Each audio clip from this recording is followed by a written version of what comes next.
हाय, मी नीलम. ध्यान, ध्यानासंबंधी थोडंफार आत्ताच तारीख 21 मे रोजी नुकताच ध्यान दिवस होऊन गेला. त्यानिमित्त ध्यानावरील वैज्ञानिक संशोधन.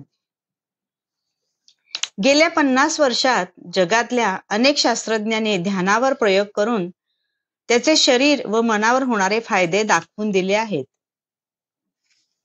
त्यातील काही निरीक्षणे इतकी अद्भुत आहेत की आपल्याला त्या गोष्टींचं आश्चर्य वाटल्याशिवाय राहत नाही.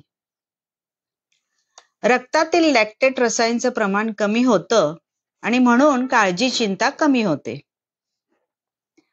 ऑक्सिजनचा वापर 16% कमी होऊन सुद्धा कार्बन डायऑक्साईड निर्मितीचं प्रमाणही तसंच कमी होतं आणि त्यामुळे शरीरातील पेशींना गाढ विश्रांती मिळते.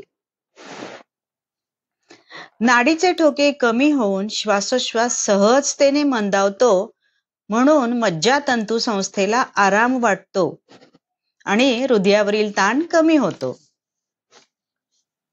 मेंदूतील उजव्या व डाव्या गोलार्धातून निघणाऱ्या विद्युत लहरींमध्ये सुसंवाद निर्माण होतो, म्हणून मनातील द्वंद्व कमी होऊ लागतं.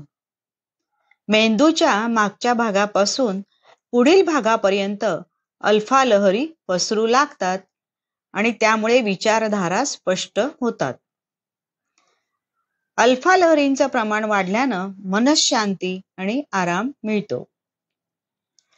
नियमित ध्यान करणाऱ्याच्या हृदयाचे ठोके पूर्वी मिनिटाला 75 ते 80 असे असले तर ते ध्यानावस्थेत नसतानाही 72 पर्यंत खाली येऊ शकतात. अस्वस्थता, चिडचिडेपणा, चिंता कमी होतात. सिगारेट, दारू यांची वापर कमी होतो. रक्तदाब नॉर्मल होतो.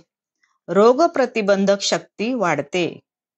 सगळ्याचा एकत्रित परिणाम म्हणजे मन शांत होऊ लागतं.